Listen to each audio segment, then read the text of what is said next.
이번 시간에 우리 스키마에 대해서 같이 한번 살펴보도록 하겠습니다. 자, 우리 스키마요. 이 스키마라는 거는 우리가 이제 다른 말로 스킴이라고 그렇게 이제 부르기도 합니다. 해서 스키마랑 스킴이랑 이제 다 똑같은 말이에요.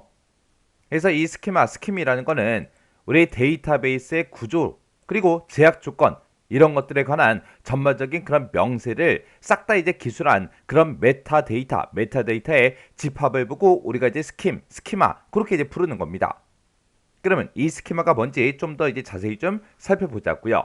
자, 예를 들어서 이제 제가 쇼핑몰을 이제 하나 운영한다고 생각해 보세요. 쇼핑몰을 운영할 때 이제 사람들한테 우리 쇼핑몰에 들어와서 맨 처음에 이제 물건을 주문하고 하려면 이제 회원가입을 먼저 해야 되겠죠.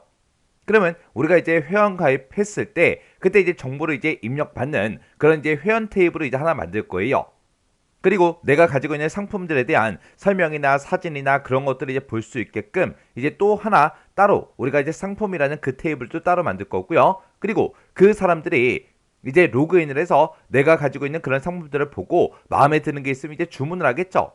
그러면 그 주문 내역들만 따로 이제 관리할 수 있게끔 우리가 이제 주문 테이블이라는 것도 그렇게 이제 따로 만들 거예요. 해서 지금처럼 회원 테이블이다, 상품 테이블이다, 주문 테이블에 대해서 이렇게 이제 세 개 테이블을 이제 구성을 할 거예요. 그러면 이 회원이라는 이 테이블에는 사람들이 이제 우리 홈페이지에 들어와서 이제 회원 가입을 했을 때 그때 이제 데이터들 있죠. 그런 것들이 이제 저장되게 할 건데 기본적으로 이제 뭐 이름이다, 주소다, 전화번호다, 나이다, 성별이다 해서 그런 데이터를 일반적으로 이제 입력을 받겠죠. 해서 이 회원 테이블에는 지금처럼 이제 이름, 주소, 전화번호, 나이, 성별 이런 것들을 이제 입력을 받을 거예요. 그때 이제 이름 같은 경우에는 이름이 이제 숫자로 된 사람은 없잖아요. 해서 이 이름이라는 이 필드에는 이제 숫자 값이 아예 못 들어오게 한글이나 영어만 무조건 쓸 수 있게끔 그렇게 이제 만들어 주고, 그리고 이름은 내가 이제 어떤 특정 회원이 우리 홈페이지에 들어서 이제 물건을 주문하면 나는 이제 물건을 보내줘야 되겠죠. 해서 그 이름을 이제 필수로 이제 입력을 하게끔 그렇게 이제 제약 조건을 걸어 주는 거예요. 그리고 주소 같은 경우도 주소의 길이가 이제 긴 것도 있고 짧은 것도 있기 때문에 주소에 대해서는 이제 여러 글자, 많은 글자를 이제 입력할 수 있게끔 그렇게 이제 우리가 만들어 줄 겁니다. 그리고 이 주소는 무조건 이제 입력을 해야 우리가 회원가입이 진행이 되게끔 그렇게 이제 필수 속성으로 그렇게 이제 우리가 제약 조건을 만들어 줄 겁니다. 그리고 전화번호, 이곳에는 문자 값이 들어올 필요가 없죠. 그래서 무조건 이제 숫자만 이제 입력을 하게끔 그렇게 이제 만들어 줄 거예요. 그리고 이 전화번호도 필수로 그렇게 이제 만들어 줄 겁니다. 얘를 이제 입력을 안 하면 회원가입이 아예 안 되게 그렇게 이제 만들어 줄 거예요. 만약에 어떤 회원이 이제 물건을 주문했는데 그 사람이랑 이제 통할 일이 생겼어요. 근데 전화번호가 없어요. 그럼 이제 되게 난감해 있잖아요. 그죠? 그래서 전화번호도 필수로 이제 입력하게끔 그렇게 이제 만들어 줄 겁니다. 그리고 이제 나이를 이제 입력을 받을 건데 이 나이를 입력받는 이 곳에는 이제 문자, 한글이 됐든 영어가 됐든 그런 문자를 아예 입력할 필요가 없죠. 해서 이곳에는 무조건 이제 숫자값만 입력이 되게끔 그렇게 이제 만들어 줄 거예요. 그리고 이 성별은 아예 남이다 여다 그것만 이제 선택을 할 수 있게끔 아예 그렇게 이제 만들어 줄 겁니다. 그렇게 해서 이런 각각 필드들마다 우리가 이제 제약 조건을 전부 다 이제 걸어주고 데이터베이스의 구조도 이제 우리가 만들어 줄 거라고요. 그렇게 해서 이제 회원 테이블도 만들고 상품 테이블도 만들고 주문 테이블도 만들고 싹 다 이제 만들어 놓으면 되겠죠. 그렇게 이제 만들어 놓고 우리가 이제 쇼핑몰을 이제 운영을 하는데 어떤 특정 회원이 이제 들어왔어요. 들어와서 이제 그 사람이 어떤 특정 상품을 이제 조회를 해요. 조회를 해서 그게 이제 마음에 들면 우리 주문을 하겠죠. 그러면 그 회원이 들어와서 이제 우리 홈페이지에서 뭔가 이제 데이터, 상품을 봅니다. 그러면 이 상품 테이블에서 이제 데이터를 가져다가 그 사람이 이제 보는 거죠.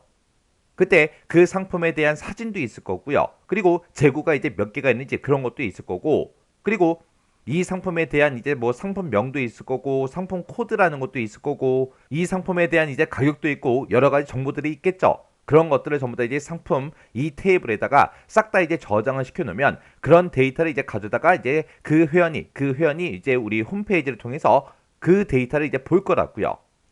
그리고 나서 이제 그 사람이 그 상품이 이제 마음에 들어요. 그래서 그 물건을 이제 주문을 합니다. 주문하게 되면 이 주문 테이블에는 그 어떤 회원이 어떤 상품을 몇 개를 얼마를 주고 어떻게 결제를 했는지, 그때 이제 배송지 주소는 어떻게 되는지, 그때 이제 배송지 전화번호는 어떻게 되는지 그런 것들이 싹 다 이제 주문 테이블에 다 들어가겠죠. 그런 것들이 이제 들어가면서 몇 월 며칠 몇 시에 그 상품을 이제 주문했다. 그런 것도 들어가고 싹 다 이제 다 들어갈 거예요. 그러면 이런 회원 테이블이다, 이제 상품 테이블이다, 주문 테이블이다 해서 이런 테이블들이 서로 이제 전부 다 유기적으로 그렇게 이제 전부 다 관계가 있는 거죠. 그래서 이런 데이터베이스의 전체적인 구조 그리고 제약 조건 그런 것들에 대해서 이제 명세를 이제 기술에 놓은 걸 보고 우리가 이제 스키마라고 그렇게 이제 부르는 거예요. 그러면 이제 그때 이제 어떤 회원이 만약에 자기가 이제 물건을 주문해 놓고 그게 이제 언제 오는지 궁금한가 봐요. 그래서 이제 자기가 이제 로그인해서 우리 홈페이지에 들어와서 이제 로그인한 다음에 마이 페이지에 들어가서 이제 주문 내역을 전부 다 이제 확인을 합니다. 그러면 그 주문 내역에는 회원 테이블에 들어있는 그런 정보들도 나타날 거고요. 상품 테이블에 들어있는 그 상품에 대한 그런 데이터도 이제 나타나겠죠. 그리고 주문 테이블에서 몇 월 며칠 몇 시에 어떤 것들을 얼마를 주고 이제 결제를 했다. 그런 것도 전부 다 이제 주문 내역에 싹 다 이제 나타나겠죠. 그때 이런 모든 데이터들이 어딘가에 이제 저장이 되어 있겠죠. 그때 데이터베이스라는 이 곳은 엄청나게 많은 양의 데이터를 이제 저장을 시킬 수가 있겠죠. 그러면 그곳에는 이제 기억 장소가 한 개, 두 개 그렇게 있는 게 아니라 여러 개가 이제 있을 거예요. 그래서 이런 모든 데이터들을 싹 다 이제 저장할 수 있는 그런 기억 장소가 따로 있을 거고 그런 기억 장소에 각각 이제 전부 다 저장이 될 거예요.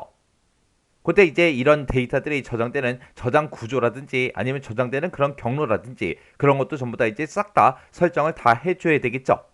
이런 데이터베이스의 전반적인 그런 구조가 됐든 제약 조건에 대한 전반적인 그런 명세를 기술해 놓은 걸 보고 우리가 이제 스키마라고 그렇게 이제 부르는 거예요. 이런 스키마는 크게 이제 종류가 세 가지가 있습니다. 자, 우리 외부 스키마라는 게 있고요. 개념 스키마라는 게 있고 내부 스키마라는 게 있고 이렇게 이제 스키마의 종류에는 크게 이제 세 가지가 있습니다. 그때 이 스키마는 어떤 사람 입장에서 보냐, 어떤 사람 관점에서 보냐에 따라서 외부 스키마다, 개념 스키마다, 내부 스키마다 이렇게 이제 세 가지로 이제 분류할 수 있어요. 이 외부 스키마라는 거는 만약에 어떤 특정 회원이 이제 우리 홈페이지를 이용한다고 생각해 보세요. 그 일반 사용자 입장에서는 이런 전체적인 구조를 알 필요가 있어요? 없죠. 자기가 이제 홈페이지에 들어와서 이제 물건을 주문했으면 그 물건이 언제 이제 배송이 되고 어떻게 되는지 그런 것들만 이제 자기 것만 이제 보면 돼요. 근데 이 주문 내역이라는 이 화면에서 자기의 데이터만 이제 보면 되겠죠. 그러면 이 주문 내역이라는 거 이런 것들을 이제 볼 수 있게끔 누군가 이제 응용 프로그래머가 이런 것들을 이제 개발을 했을 겁니다. 그렇게 이제 일반 사용자, 응용 프로그래머 그런 사람들을 입장에서 본 게 우리 외부 스키마고요. 개념 스키마다라고 하게 되면 이 개념 스키마라는 거는 이 전반적인 구조요. 데이터베이스의 이제 전체적인 그런 논리 구조를 우리가 이제 개념 스키마라고 해요. 그래서 이 개념 스키마는 조직체 입장에서 본 거다.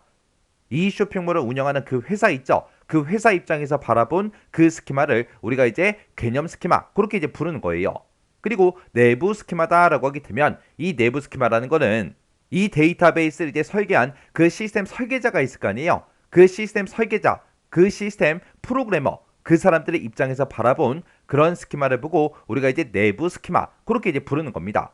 그래서 우리 외부 스키마라는 거는 일반 사용자요, 사용자나 아니면 응용 프로그래머 그런 사람들의 입장에서 바라본 그런 스키마를 우리가 이제 외부 스키마 그렇게 이제 부르는 거고, 그리고 회사요, 이 쇼핑몰을 운영하는 그런 회사 그 조직의 관점에서 본 게 우리 개념 스키마, 그리고 시스템 설계자 입장에서 본 거, 시스템 이제 프로그래머 그런 사람들 입장에서 바라본 게 우리 내부 스키마입니다. 자, 그럼 요 스키마의 종류에는 지금처럼 외부다, 개념이다, 내부다 해서 이렇게 이제 세 가지가 있는데 이 세 가지 스키마에 대해서 좀 더 이제 자세히 살펴보자고요. 자, 우리 스키마에는 외부 스키마다, 개념 스키마다, 내부 스키마다 해서 이렇게 이제 세 가지가 있는데 이 외부 스키마라는 거는 우리 사용자, 일반 사용자가 됐든 응용 프로그래머 그 사람들 이제 입장에서 각 개인의 그 입장에서 필요로 하는 그런 데이터베이스의 논리적인 그런 구조를 정의한 걸 보고 얘기합니다. 일반 사용자가 들어가서 이제 주문 내역을 딱 보게 되면 자기 자신 것만 보이잖아요. 다른 사람들의 주문 내역은 보여요? 안 보이잖아요. 그렇게 각 개인 입장에서 필요로 하는 그 데이터베이스의 논리적인 구조를 정의한 거, 그게 이제 외부 스키마예요. 그래서 이 외부 스키마라는 거는 아까 주문 내역을 볼 수 있는 그 화면 있죠? 그런 화면도 하나 이제 외부 스키마고요. 그리고 회원가입 버튼 이제 땅 하고 누르게 되면 회원가입할 수 있는 그 화면이 뜰 거 아니에요. 그것도 이제 하나의 외부 스키마예요. 그렇게 하나의 이제 데이터베이스 그 시스템에는 여러 개의 이제 외부 스키마가 존재할 수 있습니다. 그런 여러 개의 이제 외부 스키마를 이제 여러 명이 같이 이제 사용하는 거죠. 그래서 주문 내역이라는 그 화면이 하나의 이제 외부 스키마로 봤을 때 그 틀에다가 자기 자신의 이제 정보만 가지고 와서 자기 것만 이제 보는 거잖아요.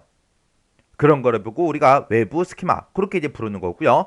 그 다음에 이제 개념 스키마요. 개념 스키마는 모든 응용 프로그램이 됐든 아니면 일반 사용자들 있죠. 그 사람들의 필요로 하는 그런 데이터들이 있을 거예요. 그 데이터를 종합한 조직 전체 데이터베이스를 보고 우리는 이제 개념 스키마 그렇게 이제 부르는 거고, 이 개념 스키마는 한 개만 존재합니다.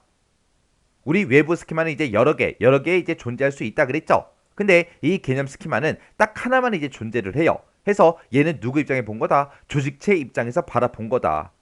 해서 이 개념 스키마라는 거는 데이터베이스의 전체적인 그런 논리 구조를 표현한 걸 보고 우리가 개념 스키마 그렇게 이제 부르는 거예요. 그 다음에 이제 내부 스키마요. 이 내부 스키마라는 거는 물리적인 그런 저장 장치 입장에서 본 그런 데이터베이스의 물리적인 구조를 우리가 내부 스키마라고 합니다. 우리가 이제 회원 테이블이다, 상품 테이블이다, 주문 테이블이다 해서 여러 가지를 이제 만들었죠. 그런 게 데이터베이스의 어딘가에 실제 기억 장소에 어딘가에 이제 저장이 되겠죠. 그렇게 이제 실제로 저장될 그런 레코드의 형식이 됐든 아니면 저장 데이터의 항목의 표현 방법이 됐든 아니면 내부 레코드의 물리적인 그런 순서 그런 것들을 나타내주는 게 우리 내부 스키마입니다. 그래서 이렇게 이제 스키마의 종류는 이렇게 세 가지가 있는데, 외부 스키마라는 건 누구 입장이다? 사용자나 응용 프로그래머 입장에서 바라본 거다. 그리고 개념 스키마라는 거는 이제 조직체 입장에서 바라본 거다. 그리고 내부 스키마라는 거는 시스템 설계자가 데이터베이스를 실제로 이제 설계하는 그 사람 입장에서 바라본 거예요.